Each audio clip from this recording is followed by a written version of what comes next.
lyrical Bobby. Go. You say shit. You say shit.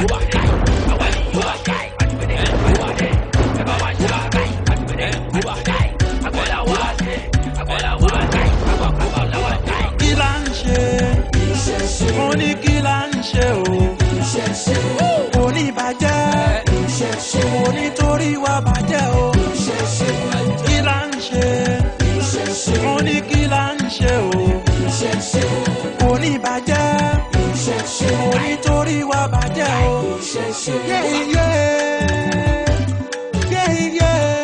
Agbèrè wa dé, agbọ́nà ti dé ẹ̀tẹ̀wọ̀ gbàjọ. Ìbára ṣe káàtó ọ̀lẹ́, àṣìbá kọ́dá, àṣìbá ṣẹ̀dá, àṣìbá gbogbo jáwéjáwé, àṣìbá ọ̀nà tọ́lọ́hún gbélé ayélé.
Aya alatọ̀tọ̀ ọ̀kẹ́dẹ́, atata gbọ́rìyọ̀, ẹkú ìjà méjò.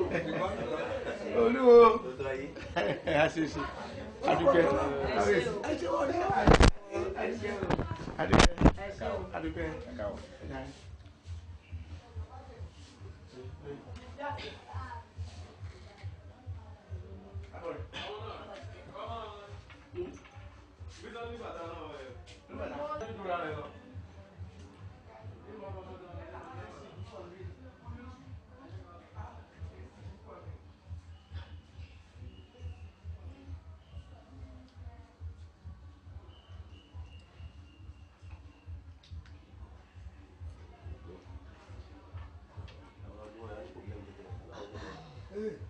Problema.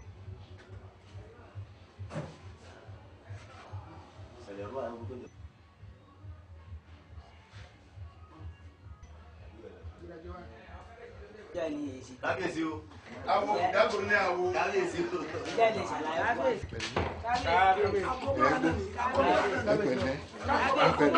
Ẹ̀pẹ̀lẹ́ jọ. Wo mo ti. Orí mo sẹ́mi ètí rè wá ní kí rè pọ̀. Ẹ kú iwájú, ẹ kú ọdún, ẹ kú yèdò. Á dáa fún yín o. Inú yín á dùn, ayọ̀ yín á kún. Ọdún náà yabo fún wa. Ẹ̀pẹ̀lẹ́ bàbá, ẹ kú iwájú, ẹ kú iwájú o. Kú àlejò, ẹ kú ewu ọdún. Ẹ̀pẹ̀lẹ́. Náírà náà ti lọ kó tó di.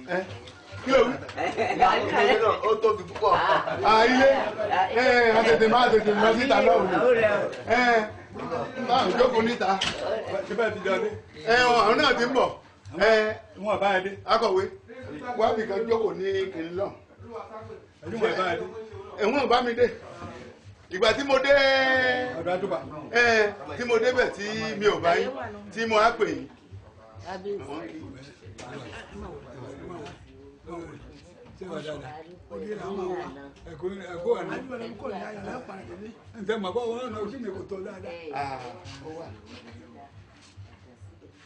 tí mo ti agbọ́ pé ẹ ti wà ń bí. ǹjẹ́ ẹ lè sọ ọkọ̀ fún gbogbo àwọn tó wà nílé?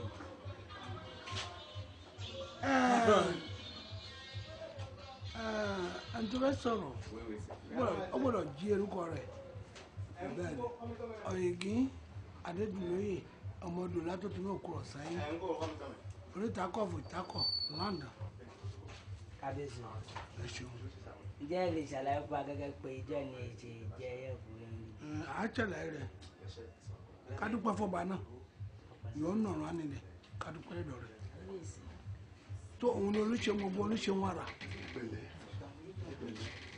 òun ló pé kárí yẹ ọjọ́ tí a dá ọjọ́ náà a dá òun ní adílẹ̀ ní àwọn aláàmà lọ́jọ́ ọjọ́ nílò wa àgbà ọlọ́run ẹ rí ibi tí a lọ pẹ́ ibi tí a yàn lọ kọ́ jù ẹnìkan ló gbégbé kòkò dégbó ló fi dẹrú mọ́lẹ̀ sánú nìyẹn olúwa àṣàgbé kìlú ìtakọ̀ fún ìtakọ̀ olóògbé kò dégbó ló fi dẹrú mọ́lẹ̀ kọ́lọ̀ kó máa fún ṣe. bọ̀ ǹjẹ́ ẹ lè ṣàlàyé ìgbà ayé ẹ̀ ti wọlé òye náà títí di àsìkò yìí? àṣẹ pọ̀ jù ọ̀nà ni ìtọ́dún ìfọdún ọdún òṣà ní gbogbo Benin ní kọ̀mí dáràn ní súnmọ́ lágbolé kọ̀ọ̀kan ṣé ọ̀nà ẹ̀mí sú ọdún ẹ̀ sílé ilé àbá mi. ẹ̀yin gẹ́gẹ́ bí ọba onítakọ̀ tv takọ̀. mo ń bọ̀ má bèrè. ǹjẹ́ ẹ lè ṣe àlàyé àtìgbà ayé ẹ̀ ti wọlé eré ìtẹ̀yìn bàbá yín? ṣe rí ọlọ́run kó pẹ̀lú gbogbo wa mo ní ọlọ́run ló jọba ayé àjọbọ̀ ọ̀run olùṣègùn gbogbo lọ́lọ́run olùṣègùn àrà lọ́lọ́run àwa ní ọlọ́run sọ ní sọ àwọn ló gbèrú èdání ìlú náà yàgbé dání à ń bọ lọ́hùn yọ dáhùn gbogbo anágbá lọ́hùn gbogbo ojú káyé ọlọ́run tu yẹ fún rù yóò lu tu yẹ fún rù pẹ̀lú wọ̀rọ̀ fún ni ọ̀pọ̀ sí ọ múlẹ̀ gbọ̀ngbọ̀n yín tó bá ti múlẹ̀ ìgbà wa tù lára ìgbà náà iṣẹ́ ọba àjòkó pẹ́ lágbó Ẹlẹ́dùmarè ìlú náà ní dànù rí wa bẹ́ẹ̀ náà ní dànù kọ̀mẹ́yàn ní dàrú àrùnsúmọ̀ ní dàrú ẹgbẹ́lẹ́ ní dàrú àfihàn ní dàrú lágbà lúwa ṣe rí ọba tó ń sọ̀rọ̀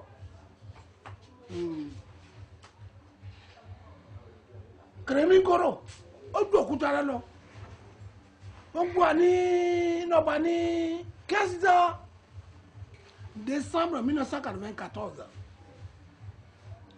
alápèbí agbébẹ̀ títí àwa padà dé 22 avril 1995 nàgbà àdé wa ó ti ń di 20 ọdún ó lé dẹ́kọ̀ tí a ti wà nídìí ẹ̀ tí a ti ń bà bọ̀ àwọn kọ́ni tí ọlọ́run ń ṣe olórí tá a mú wa òní fún wa ṣe ọdún tí à ń ṣe lónìí mo ní olúwa sápè wọn á ń sọ pé lóko dúdú lẹkọọ fún gbọdọ jáde òun náà pọrí fún kí náà kó máa parí ló kó máa parí ó gbogbo ìṣẹ náà dání á sì ṣe lọ́dọọdún Ọlọ́run àrùn lọ́wọ́ Ọlọ́run fún ṣe ọdọọdẹ fún ṣe ìyá ayé wọn fún ṣe wọn lànà fún ẹ pèsè fún ìṣojú mi náà bí ìyàrá fún jẹyìn a tó jù bẹ́ẹ̀ lọ nígbà tí kò fún amẹ̀kọ́ fún àná ẹ máa ń jalè ẹ máa ń wà Ọlọ́run máa fún jẹ Ọlọ́run máa fún ọ gbogbo ajé gbogbo Ọlọ́run máa fún ọ jẹ ó ní wàhálà fún wẹrẹ ẹ ṣeun ẹ káàkiri ìwẹ ẹ pẹ fún ni àwọn náà sì pẹ fún yín ìlú adáde fún ni ẹ pẹ̀lú náà ní dàrú jákèkọ ló wọlú gbàmígbà ọdún à ń ṣe lẹ́nu yẹn dákọ̀ náà gbogbo abóyá máa bìtìbìtì rẹ̀ a máa gbọ́n yà máa gbọ́n ọmọ máa gbọ́n ọmọ bá ẹ̀gọ́ tó alábòsù gbogbo ohun ìyẹ́ ó tẹ́ ní kòkòrò jáde lóbìnrin lọ́kọ̀rin ọlọ́run wà láàánú wò ló fún wa wà ní wò wọ́n wà ń dára sí wọ́n yè fún ni dákọ̀ lọ́hùn mọ̀ fún wọn bú wa mọ̀ fún wa náà bú wa mọ̀ dákọ̀ lọ́hùn tí wọ́n lọ́ ọmọ yẹn lọ léwe yẹn kọ́ṣẹ́ yẹn lọ lẹ́kẹ́ ọlọ́run kò fún ọ̀tẹ́ ọlọ́run kò fún ọmọ adá ẹjọ́ tó wà àwọn ń ṣe lọ́rọ̀ àwọn oníṣẹ́ bọ̀ ayẹwo aṣọ àlàlà tó wọ̀ wáyé o ọmọ rẹ̀ àdìdẹ epo náà fún mi epo lẹ́rù oníyọgọ́ nípa tí wàá jẹ́ lójú fàtíyà.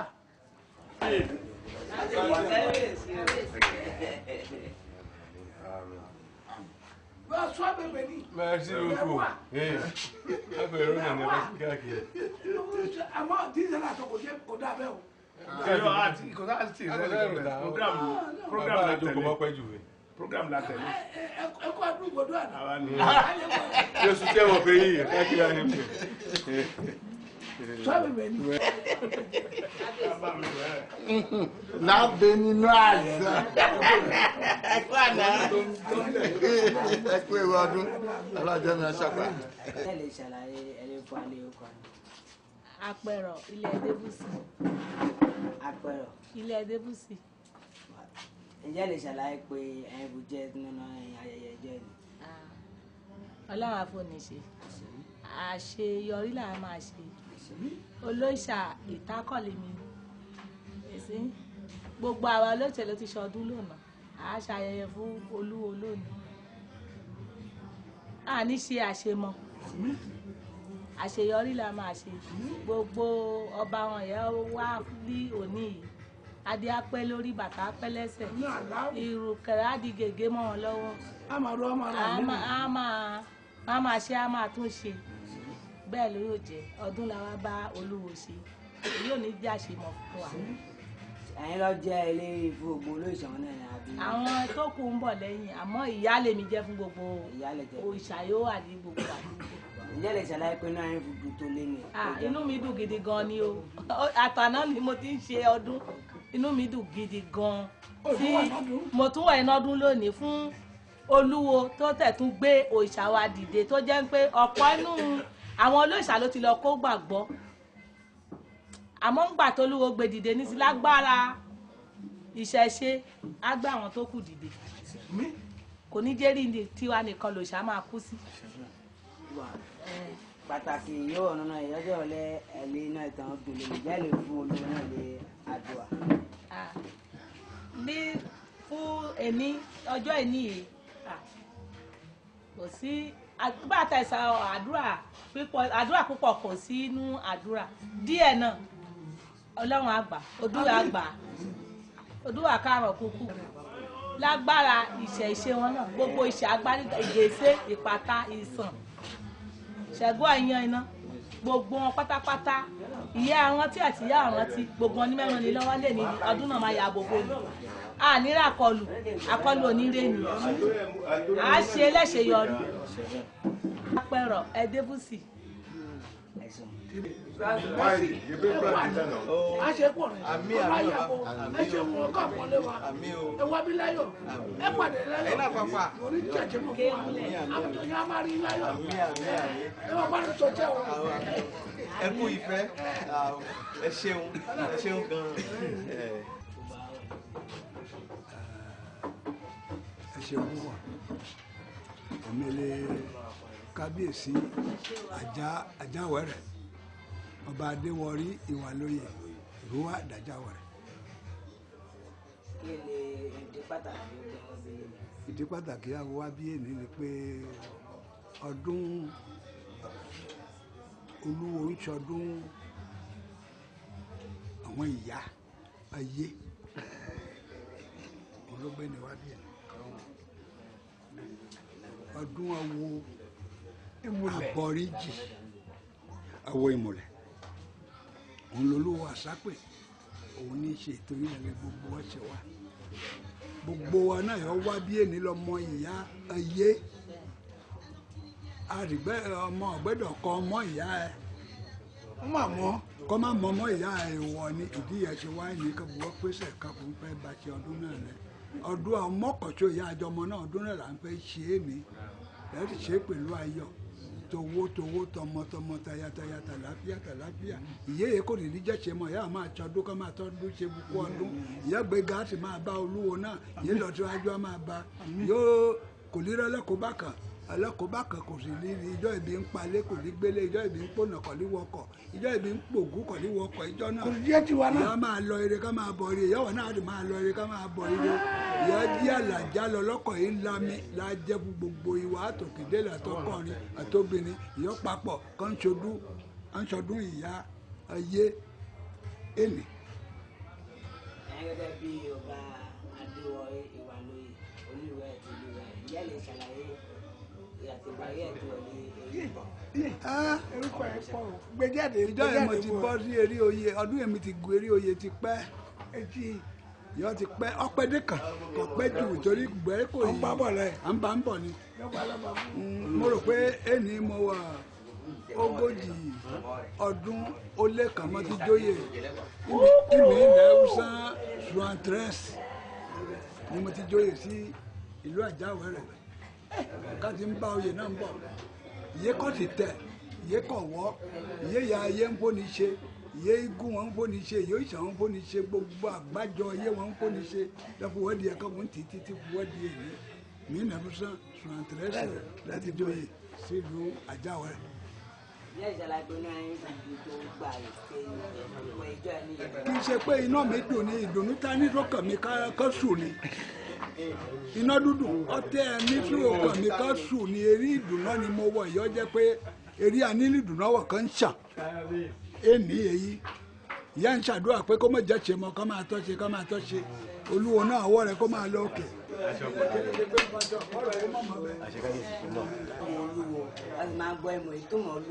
olúwo yẹn ló jẹ́ ọ̀gá fún àwọn awo ìmùlẹ̀ awo ìyá òun ló jí bàbá fún wọn ìdí olúwo náà nìyẹn.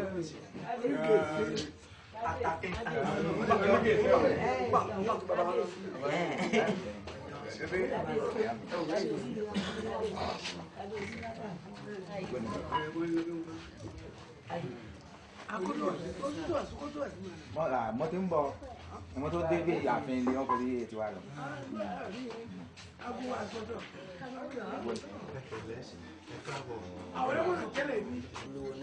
àdúrà yà ń fẹ́ yé mo lè ṣe é ní àdúrà tẹ̀ ti ṣera ẹ ọ náà jẹ́ ọdún náà kó mọ̀ jẹ́ ti ṣera ẹ sẹ́ ọdún náà jẹ́ ọdún owó ọdún ọmọ ọdún aya ọdún gbogbo ẹ̀mí ọdún ìṣẹ́gun ọ̀tá ìyẹ́yẹ́ yìí kò ní jẹ́ ṣe mọ́ ìyá àwọn ẹ̀ṣọ́ ọdún náà ká máa tọ́jú kó ọdún ìyá gbéga á sì máa bá olúwo náà ìyàn ọdún èyí á máa rẹ́gbéga sọ́tún á máa rẹ́gbéga lọ́sì ìyá ọmọ máa pè lọ́tún ká máa jìéjì ká máa pè lọ́sì ká máa jìéjì ká máa pè láàrin gẹ́gẹ́ ká máa fẹ́ jì owó èjì ihun mèremère ká máa jì ìyé erúkọ ìtàkùn á máa lọ òkè erúkọ ibẹ̀ náà á sì máa lọ òkè erúkọ pàlàtó á máa lọ òkè ìyé gbogbo ọ̀wọ́ ọba á máa jẹ rẹ gbogbo ọjọ́ ìwọ̀n máa jẹ rẹ ọmọ ìlú obìnrin ọkùnrin ìlú ìyé gbogbo wọn máa jẹ rẹ lọ́dún náà jẹ́ fún pẹ̀lú agbára àṣẹ ìyá ayé agbára ilẹ̀ ajẹ́bẹ̀.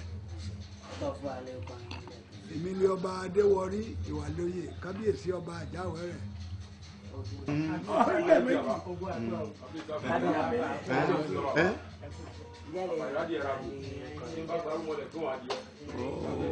ẹ ṣeun olótú èmi ni ọba adérẹ̀mí ẹsẹ̀ àkànnìmúlẹ́rọ́ tí í ṣe ọba fún gbogbo ilẹ̀ ìsàlẹ̀ ní tilé toko tó wà ní ìpínlẹ̀ Nàìjíríà àti Bẹ̀nẹ̀ èmi ni ọba Òyòró torí ẹwà joyè inú ń bẹ́yẹ oko nínú bẹ́yẹ kan ó máa ń bí ira mi.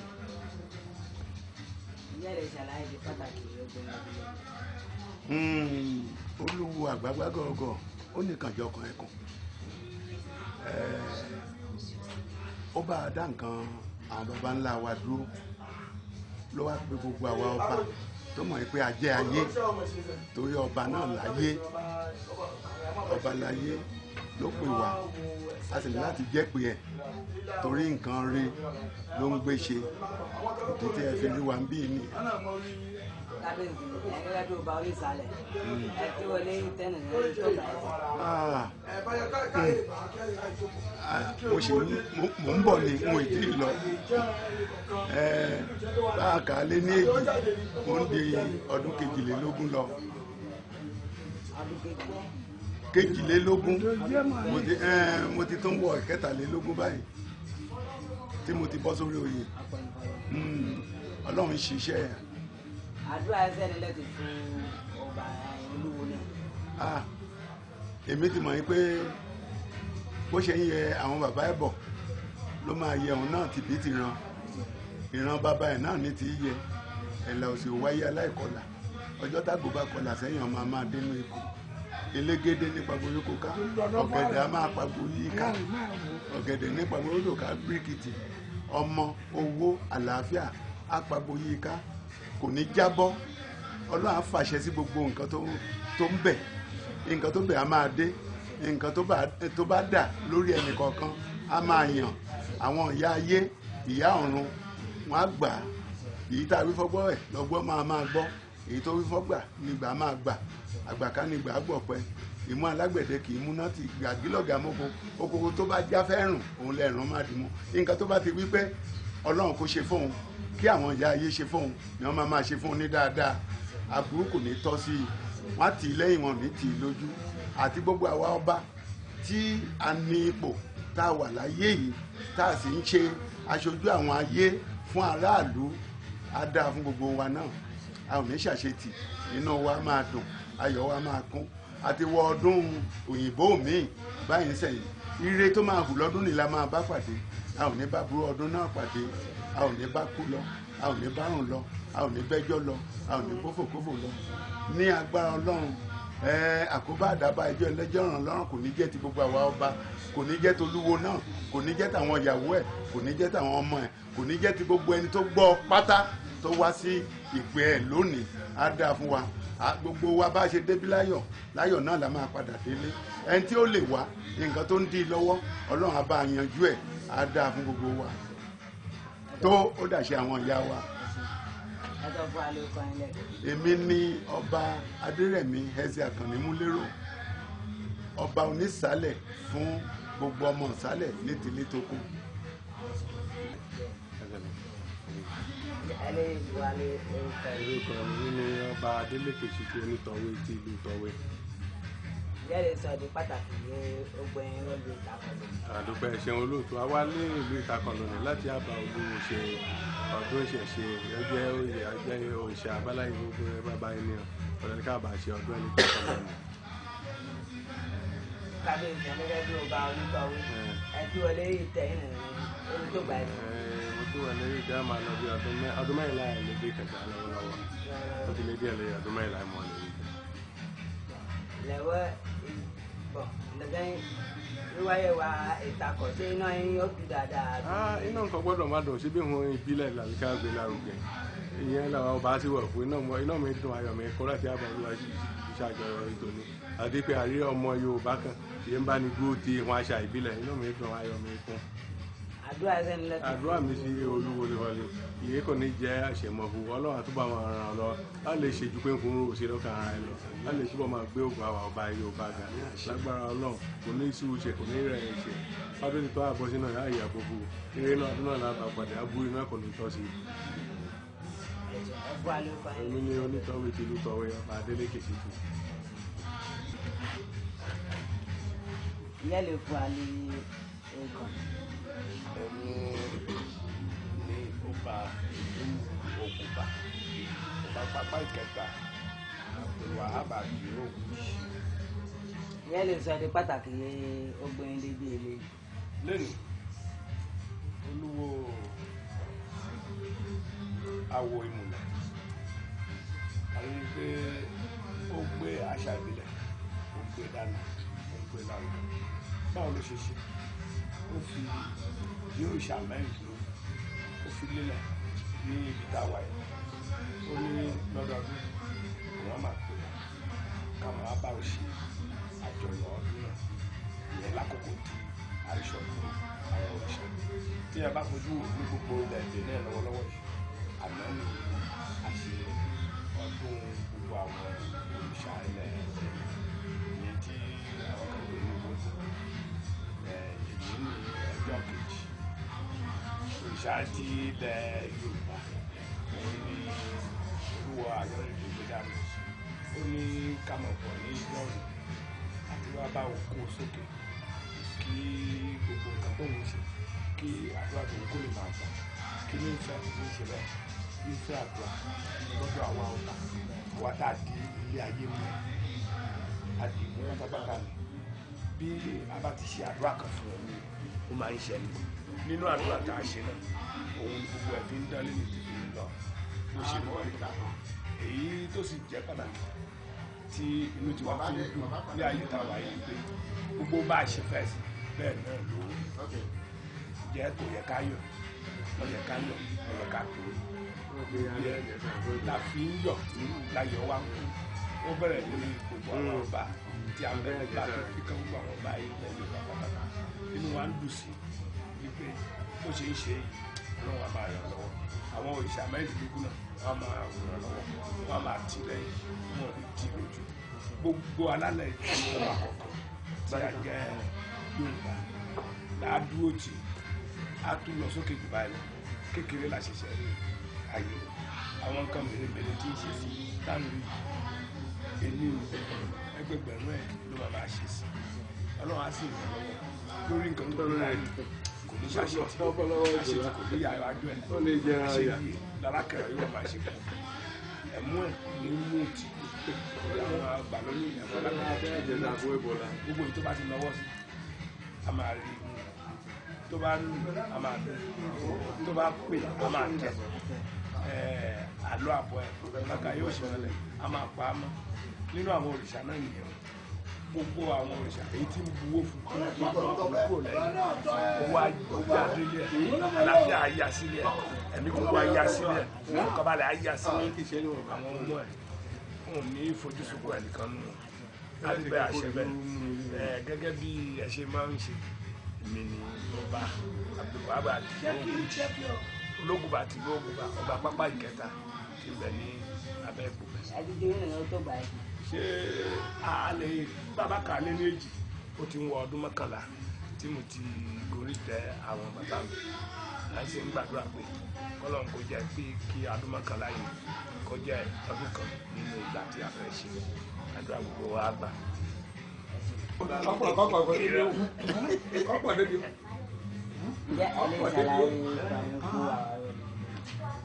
Omi ni Ẹ̀dùn Suleiman ọba Adékọ̀yà Awẹ́lẹ́dẹ̀ kejì ti ìlú Ọ̀họ̀ríjè gbogbo ní Ìsàbà.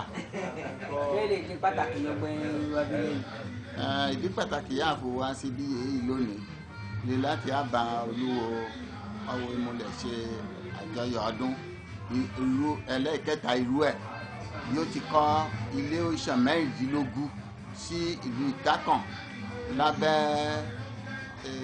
ọba Ìtákàn ó ṣe àpọ́nlé àwọn ọba kan rántí pé àwa ni wọ́n jẹ́ alábòójútó okùn àṣà ìbílẹ̀ ló pè wá sí àwa lẹ́ẹ̀kẹ́ni àfiwá bá a ṣe ayẹyẹ àtúwá lẹ́ẹ̀kejì àtúwá bá a ṣe ayẹyẹ ẹlẹ́ẹ̀kẹta irú ẹ̀ látúwá lónìí láti wá bá a ṣe àjọyọ̀ ọdún ilé òòṣà mẹ́rìndínlógún ìyé ó gbé kalẹ̀ sí ìlú Ìtákàn fún ààbò fún gbogbo ọmọbìnrin pátápátá.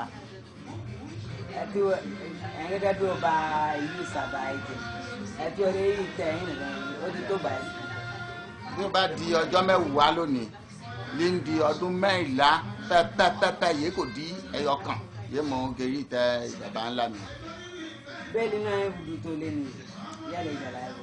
ayọ̀ mi kún púpọ̀ lónìí nítorí ìgbà yẹn ń ṣe ti ọdún kẹta n kò mọ̀ bí Ọlọ́run lè dáàbò bò mí títí fúkàtọ́ṣe èkejì fúkàtọ́ṣe ẹ̀kẹta èrò mẹ́ta kì í dọ̀bẹ̀ ẹnu ìgbà yà ti lè ṣe àkọ́kọ́ kọ́ṣe èkejì kátó wá ṣe ẹ̀kẹta ó ti di dandan pé èrò náà kó gbẹ́rù náà kó máa gbé lọ iwájú fún gbogbo èyí ó kù yàtọ̀ máa ṣe ká máa ṣe láyọ̀ àti àlàáfíà. àdúrà sẹ́yìn lẹ́bi fún olúwo náà. àdúrà yẹn máa gbọ́dọ̀ ṣe fún olúwo lónìí ní ìfọ̀lẹ́ ẹ̀mí gígùn àlàáfíà ara ìjì ayọ̀ ìjì àràdá ń pa orí àgbẹ̀dọ̀ máa fi dá a lọ́lá lónìí lọ́tẹ̀rí pé kó lè pẹ́ fún wa nítorí bá a bá fẹ́ fún lẹ́rúkọ kún ẹrúkọ tó ti ń jẹ́ gbóba níyì orí olúwo ìmùlẹ̀ ti ìlú ìtákàn gbóba níyì lẹ́rúkọ ẹ̀ torí pé ó ń fún àwọn ọba ní iyì torí pé rántí pé àwọn lọ́ni ìṣẹ̀ṣe wa kò sì ní bàjẹ́ o. omi ní ẹ̀dùn Suleiman ọba Adékọ̀yà Awọ́lẹ́dẹ̀ kejì ti ìlú Ọ̀rìjì lápapọ̀. orúkọ mi ni ọba Ìgèsè Onígèsè Arílùpájà ìlú Ìtákọ̀. kí lè jẹ pàtàkì ló gbẹ ọdún òní. ìdí tó gbé wa wá bí ni pé láti bẹ̀rẹ̀ pẹ́pẹ́ lé ọmọ wa ló ti ń ṣe kúrúṣẹ̀ wọ́n sì nínú kúrúṣẹ̀ ọmọ tuntun gbọ́dọ̀ rìn ìgbà tó ṣe kúrúṣẹ̀ sí tí ó bẹ̀rẹ̀ sí ní rìn dáadáa náà ni àbáwábí lónìí nípa àwọn ọ̀rọ̀ ìṣẹ̀ṣe ẹ̀rìndínlógún tí àwa náà tá a wà lórí ìtẹ́ ẹ̀ lónìí. ẹ tún ẹ rí oyè yìí nìyẹn ó ti tó gbà ẹ sí. wọ́n ti wà lórí ìtẹ́ bàbá nísìnyí ọdún 5 ti lé ijọ́ díẹ̀. ṣé ìlú Ìtákọ̀ lè bí. ìlú Ìtákọ̀ mi. ìyẹn lè sọ ìdí pàtàkì ọgbọ́n ilé ìlú mi. ipa ọ̀rọ̀ ìṣẹ̀ṣe 16 tí àwa gbẹ́sẹ̀ lé a fi jẹ ọba Ìgèsè lónìí a fi wà lórí ìtẹ́ bàbá òun náà ni ó mú wa débi. bẹ́ẹ̀ni náà ń kúkú gbà. inú wa dùn gidigidi. àdúrà sẹ́yìn ló lẹ́kọ̀ọ́ fún ọmọ náà. àdúrà tí a fẹ́ fún ni pé wọ́n ní ilé obìnrin wọn kan ni wọ́n gbé máa ń ṣàdúrà pé tó bá kù kẹ́ ẹ fún wa sí òun ni àdúrà tá a fẹ́ ṣe fún Olúwo ni pé gbogbo èyí tó kù ní rere tó fẹ́ ṣe fún ìlú Ìtákọ̀ yìí pẹ̀lú gbogbo Benin àti gbogbo orílẹ̀-èdè Plateau kí tó bá kù Ọlọ́run kó máa fún ṣe èyí tó kù ní ara ẹ̀ kó bì í jáde fún wa kí ayọ̀ àti àlàáfíà kó máa jẹ́ tiẹ̀ kí ìṣẹ̀ṣe kó má bàjẹ́ lórí wa.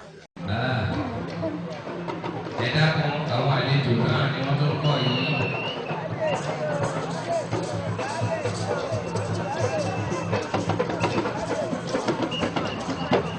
Ṣàngó ń jó lọ́wọ́ nígbà tí àwọn Ìgèsè ẹgbẹ́ Àgèsè náà tó tẹ̀lé bàbá Onítákọ̀ ìtútù ìfẹ́ tí ń bọ̀ yìí o ẹ dákun ẹ jọ̀ọ́.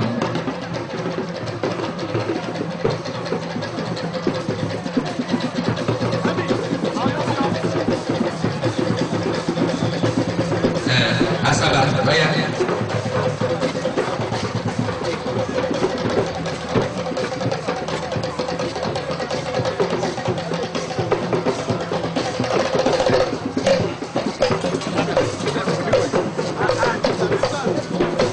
A ṣe kábíyèsí fún borí adé o.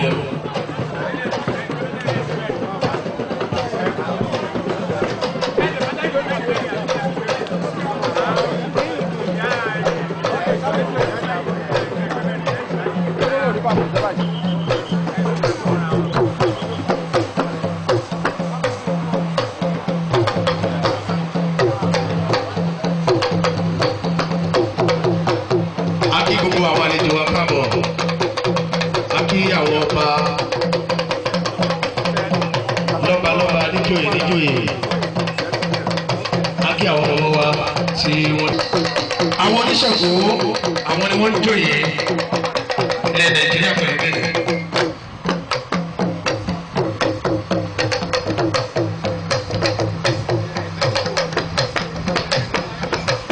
Ọba Ògbóni ti orílẹ̀-èdè wa bẹ̀rẹ̀ Adéwálé Adékọ̀yà kábíyèsí o.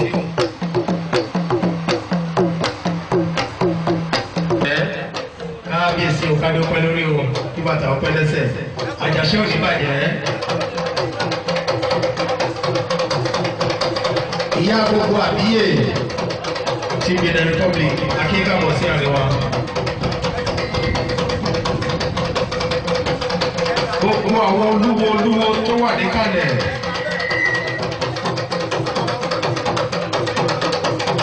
Olúwo Kútì.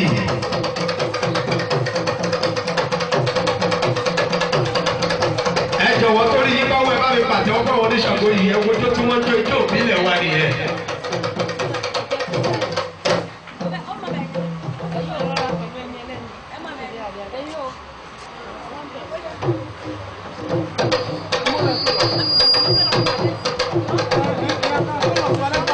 Olúwo oṣù ọlálẹ́ láti kò bẹ́ akínyẹ kó kalẹ̀.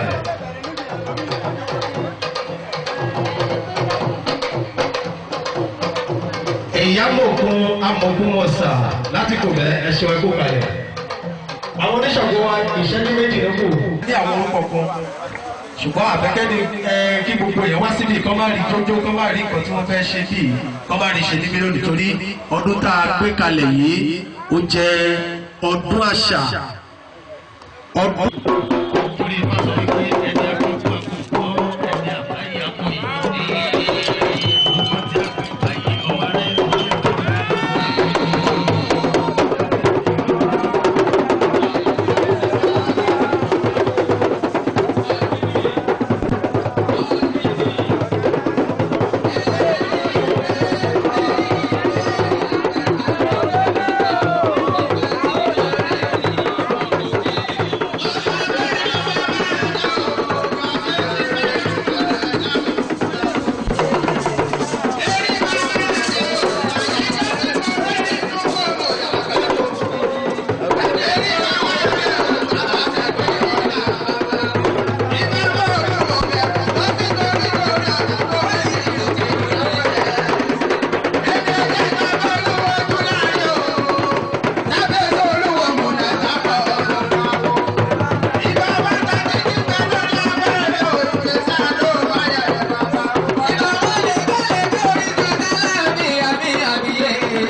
Ayọ̀rìndé Kọ́láwọlé ló hàn olúwawo ìmùlẹ̀ tìlú Benin.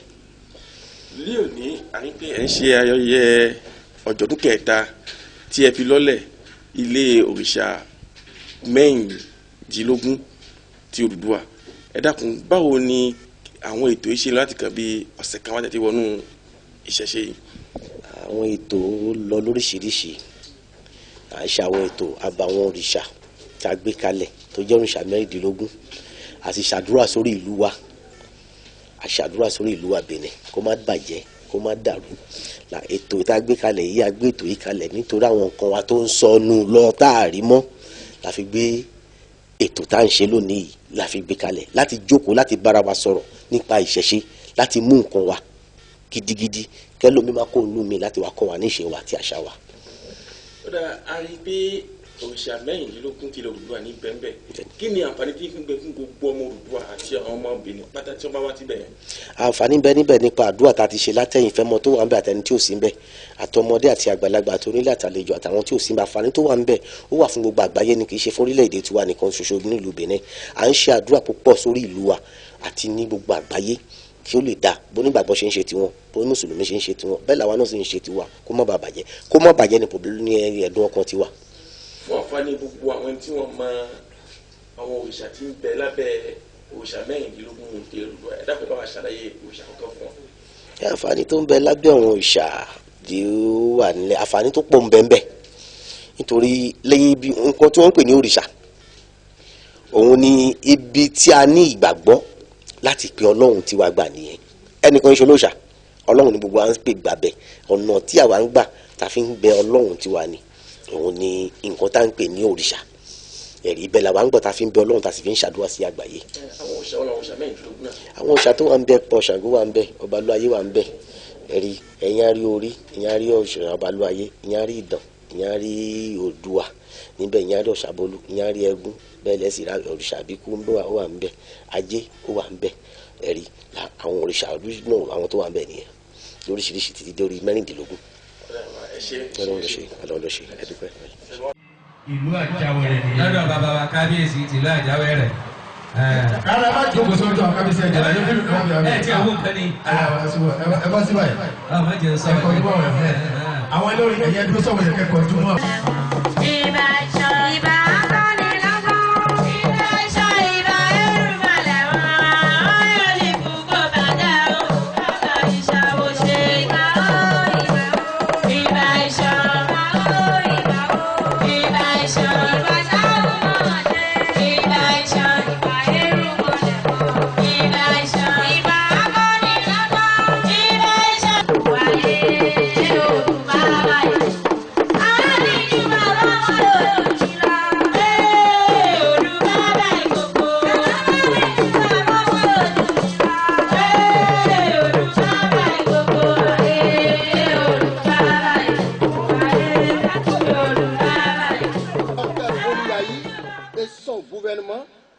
qui s'échine nuit et jour pour promouvoir la paix et le bien-être de tout le peuple africain en général et du Bénin en particulier.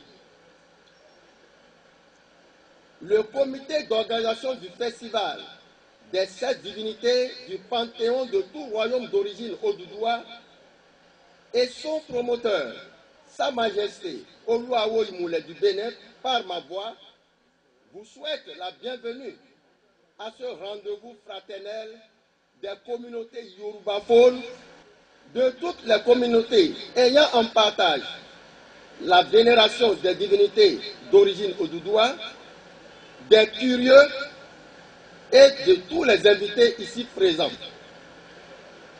Nous voici à la 3e édition du dit festival que vous, respectez Altesse, Votre Majesté, roi et tête couronnée présents lors de l'inauguration du musée des 7 divinités du Panthéon de tout royaume d'origine Odùduwà en 2013, avec la bénédiction de Alaketu Ọba Aládé Ifẹ̀, parrain de l'événement, avait décidé du rassemblement de toutes les communautés ayant en partage la vénération des divinités d'origine Odùduwà chaque 12 janvier dans la cité royale d'Itakor pour faire revivifier notre patrimoine culturel et cultuel en voie de disparition. Le décalage ainsi constaté cette année résulte du fait que le 12 janvier 2015 tombe sur un lundi, jour de travail. L'organisation fondamentale de tout royaume d'origine Oduduwa se base sur la théocratie des religions endogènes que vous parrainez. Ainsi, face à toute menace de paix, de quiétude incompréhensible ou inédite, les divinités que vous invoquez vous répondent aussitôt, car elles sont les intermédiaires entre nous, les hommes, et le Dieu suprême. Mes chers frères et sœurs festivaliers, durant 6 jours, vous avez été l'objet d'une grande stupéfaction suite à la satisfaction immédiate de vos différentes préoccupations. Entre autres, vos méditations au cours du rituel, lors de la vénération de chacune de ces divinités, la conjuration de mauvais sorts aux possédés sous l'effet de la puissance des litanies dédiées à chacune des divinités, la solution à la guérison de certaines maladies et envoûtements, les révélations spectaculaires de l'oracle de la divinité Ifa, consultées soit pour dénouer le blocus des affaires, la recherche de grossesse pour une femme, ou de travail, etc., etc.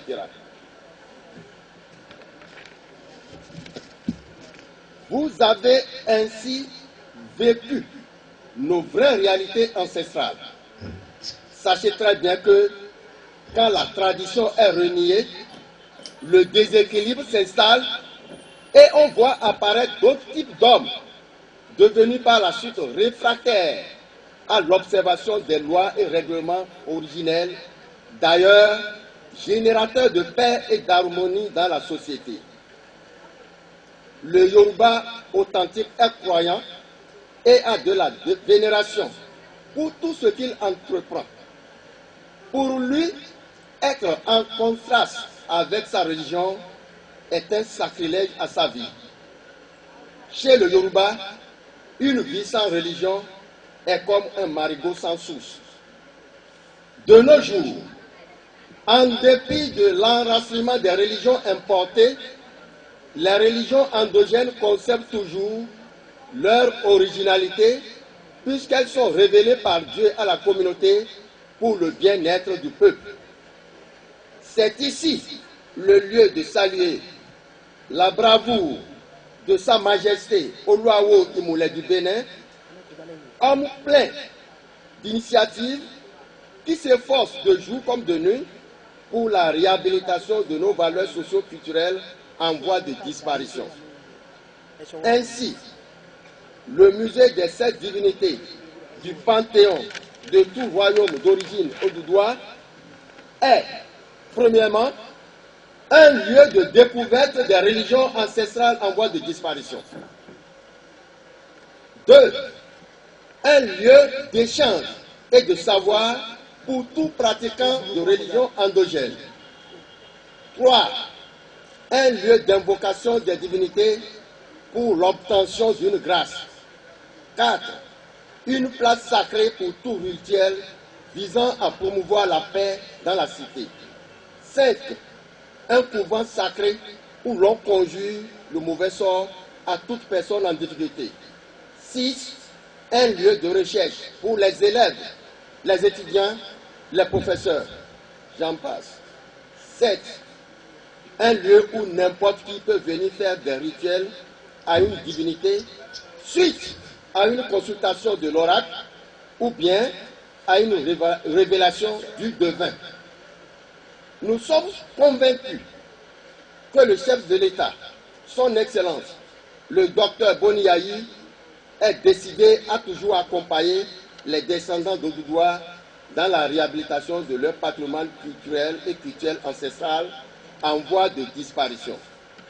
Ainsi, nous sollicitons l'appui financier conjoint du ministre de la Culture, de l'Alphabétisation, du Tourisme et celui du ministre de l'Intérieur, de la Sécurité et des Cultes pour soutenir la gestion et la promotion du dit musée, premier du genre dans la sous-région.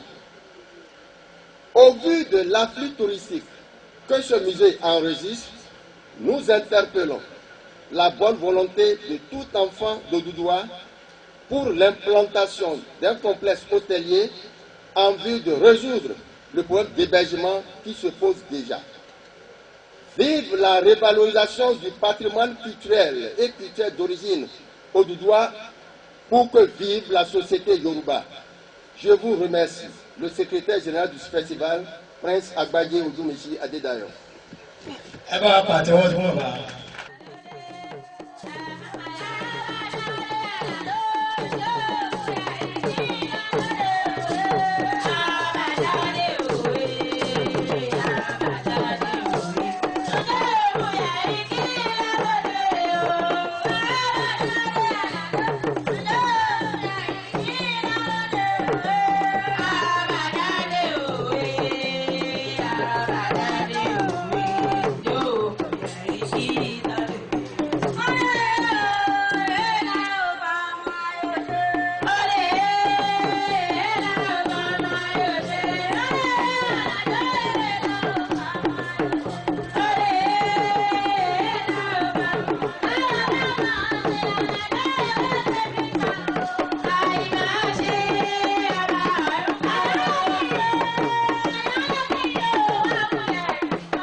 Remercier toutes les têtes couronnées ici présentes.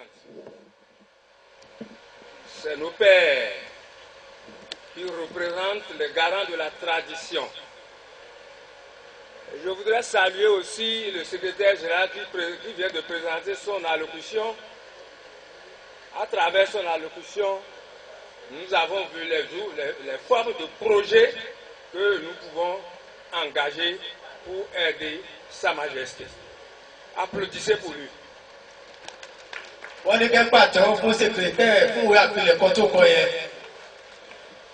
Excellence, Monsieur le représentant du président de la République, chef de l'État et chef du gouvernement. Excellence, Monsieur le représentant du ministre d'État chargé de l'enseignement supérieur et de la recherche scientifique. Excellence, Monsieur le représentant du ministre de la Culture, de l'alphabétisation, de l'artisanat et du tourisme, que je veux bien nommer ici le directeur du patrimoine culturel. Excellence, Monsieur le préfet des départements de Lomé et du Plateau, vénérable regardaire des rois d'Oyo et d'Ifè, Majesté roi d'Itacon. Monsieur le chef d'arrondissement d'Itacon, grand vénérable Olu Oa Imoulé, fondateur promoteur du sacré panthéon du festival des 7 divinités Odoudoua. Monsieur le chef de mission économique du Bénin et commissaire du festival, honorables invités. Tout patrimoine culturel représente l'avers d'un peuple. Le totem qui en est le revers détermine son imaginaire. La Constitution du 11 décembre 1990, réaffirmant tout attachement à ce patrimoine culturel, recommande aux communautés et son article 11 de développer leur propre culture tout en respectant celle des autres. Depuis février 1993, le Festival international des arts nègres, officiellement dénommé WIDA 92, a lancé l'initiative. C'était sous le parrainage du directeur général de l'UNESCO à Adjegwadi, plage, porte non-retour. C'est dans cet intérêt que la fraternité Awo Imoulé d'Itakon, 2 décennies après, a fondé son institution. Le musée des 16 divinités au Doudoua est constitutionnellement le cadre du présent festival du Panthéon déterminant l'identité culturelle au Doudoua. Fort de ce mérite, l'ordre sacré de la religion traditionnelle du Bénin et les endogènes sur leur plateforme, dont je suis le président charismatique, vous avez marqué de son symbole. Vous en êtes le 21e dans l'ordre des illustrités blasonnés. Ce 3e programme, qui se tient comme les autres fois en ce même esplanade, est l'expression de la traçabilité et d'enrichissement du patrimoine culturel, ressources du Panthéon au pays au Doudoua. Tout le Bénin et la sous-région, avec leur diaspora, vous seront gré pour cette initiative unique. Grand vénérable Olou Awa Imoulé Ayoride, président de la fraternité Awa Omoulé du Bénin, merci pour ce panthéon qui enseigne à l'univers entier les 16 divinités au Doudoua. Merci pour cette institution palatale et musée qui enrichit l'espace culturel du Sud Bénin. Je voudrais accompagner notre allocution pour vous exprimer et vous souhaiter bonne et heureuse année. Et que les mains de nos ancêtres vous bénissent. Vive le festival, vive son panthéon sur la terre d'Itakon, vive au Doudoua. Le président national des régions endogènes du Bénin, président de l'ordre sacré de la région naturelle et traditionnelle du Bénin, sur notre plateforme. Je vous remercie.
Awo Imoulé, président de la fraternité Awo Imoulé du Bénin, distingué dignitaire de la fraternité Awo Imoulé du Bénin, Excellence tête couronnée et chef traditionnel, Monsieur le chargé de mission du ministre de la Culture, de l'Alphabétisation, de l'Artisanat et du Tourisme, Mesdames et Messieurs les représentants des différentes communautés d'origine de Doudoua ici présentes, chers festivaliers, honorables invités, mesdames et messieurs. Je voudrais, d'entrée de jeu, dire que nous avons suivi tout à l'heure l'allocution du secrétaire général du festival et la doléance qu'il a bien voulu adresser non seulement au ministre de la Culture, mais également au président de la République, le président Yahi Boni. Cette doléance n'est pas entrée dans les oreilles d'un sourd. Nous allons rendre compte fidèlement.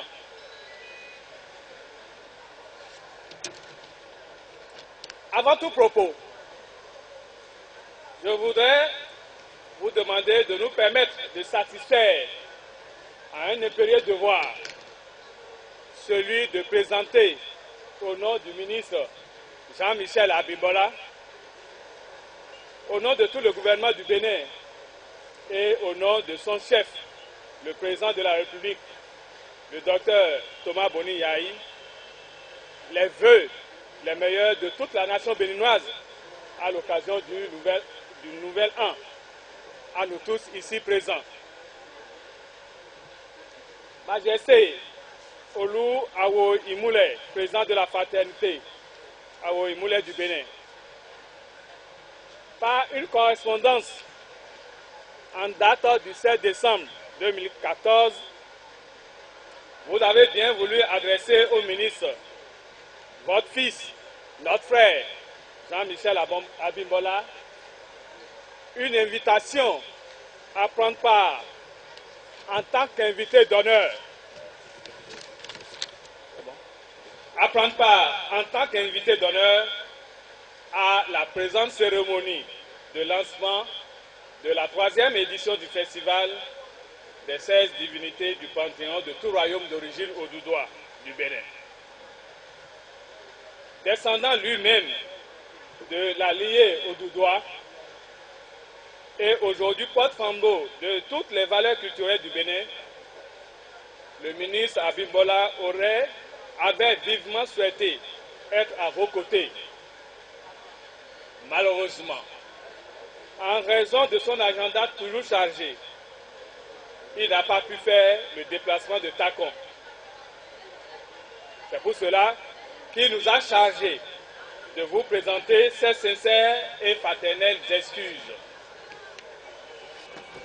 Majesté Olu Awo Imoulé, président de la fraternité Awo Imoulé du Bénin, distingués dignitaires de la fraternité, Excellences tête couronnée, Mesdames et Messieurs, le Panthéon est l'ensemble des dieux d'une mythologie ou d'une religion. Le dictionnaire Larousse précise que les panthéons égyptiens et Yoruba constituent l'un des plus représentants ou les deux les plus représentants de la sous-région, je voudrais dire de l'Afrique. Nous réclamons tous aujourd'hui du panthéon Yoruba. C'est à justice donc que nous sommes tous rassemblés ici.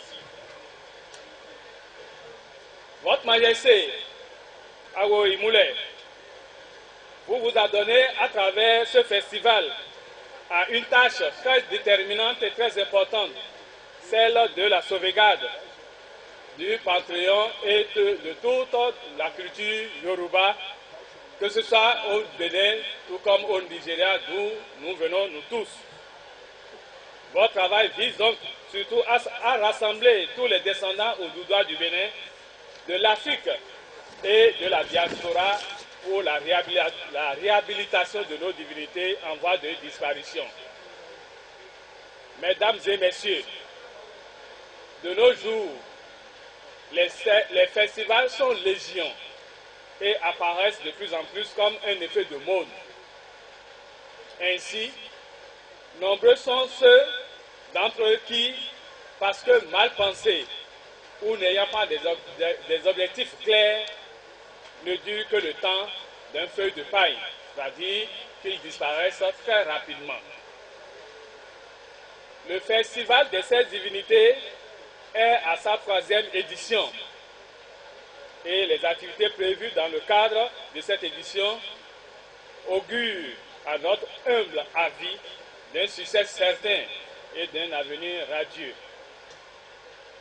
Tout en vous remerciant pour sa parfaite organisation, nous voudrions, au nom du ministre de la Culture, de l'Alphabétisation, de l'Artisanat et du Tourisme, espérer que cette entreprise ne s'arrêtera pas en si bon chemin. Majesté, il nous plaît par ailleurs de profiter de la présente cérémonie pour vous remercier de l'initiative de la création du musée des 16 divinités du Panthéon qui, à n'en point douter, contribuera à assurer une bonne conservation et sauvegarde de tous les biens culturels et cultuels représentatifs des peuples de l'ère culturelle Oudoudoua.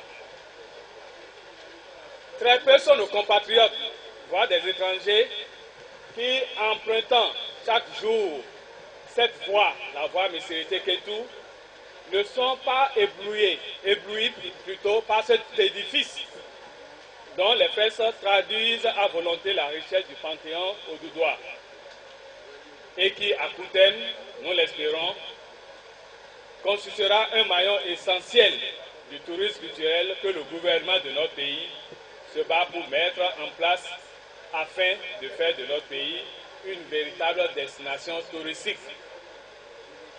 Nous ne serons terminés nos mots sans insister sur la volonté déjà très affirmée du ministre de la Culture d'accompagner la fraternité Awo Imoulé dans tout ce qu'elle fait et donc d'entretenir désormais un partenariat fructueux avec elle.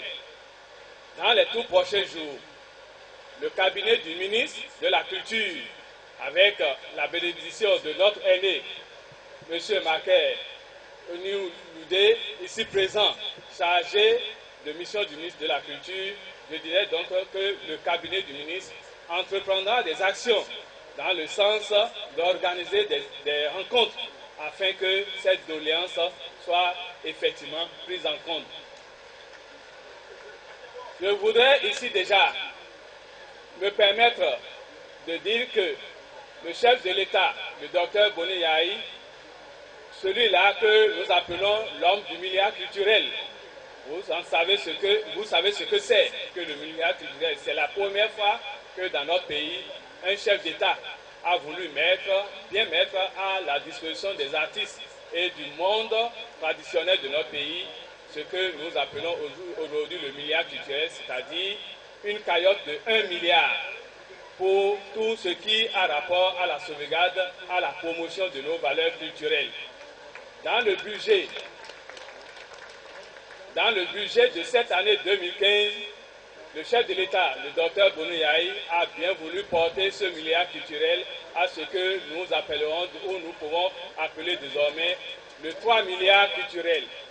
C'est-à-dire qu'au lieu de 1 milliard, à partir de cette année, les artistes, tous ceux-là qui sont les défenseurs de nos valeurs culturelles, ont à leur disposition 3 milliards pour tous les projets, toutes les activités qu'ils auront à entreprendre. Vous le faites déjà très bien, sinon j'allais vous demander d'applaudir encore plus fort le président de la République, le docteur Boni Yahi.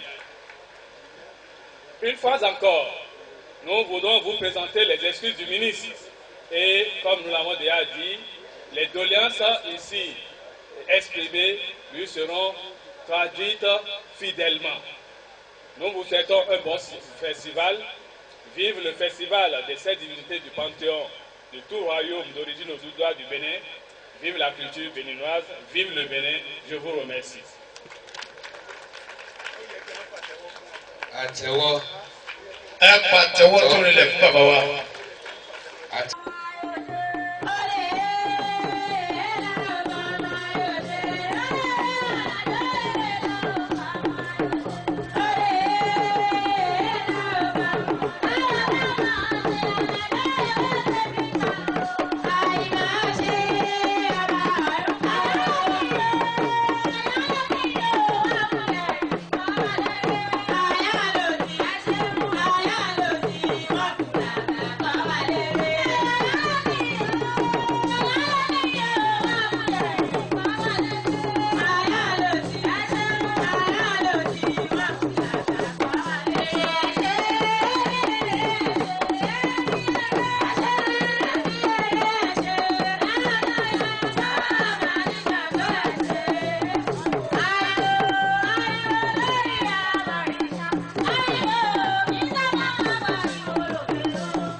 ọdún náà ẹ̀ṣẹ̀ náà nù àṣẹ tuntun máa jẹ́ kẹ́tù náà gbọ́dọ̀ ṣe ọdún náà mínísítì wa náà Abímbọ́lá ọlọ́run máa ràn lọ́wọ́ ẹ̀ṣẹ̀ nínú ẹ̀ṣẹ̀ lágbà ọlọ́run mo sì wá ń padà wá kí olúwa àjàgbé mo ń padà tó ń padà kí púpọ̀ nítorí inú kòkò dúdú lẹ̀kọ̀ fún gbẹ́dì jáde ọlọ́run máa ràn lọ́wọ́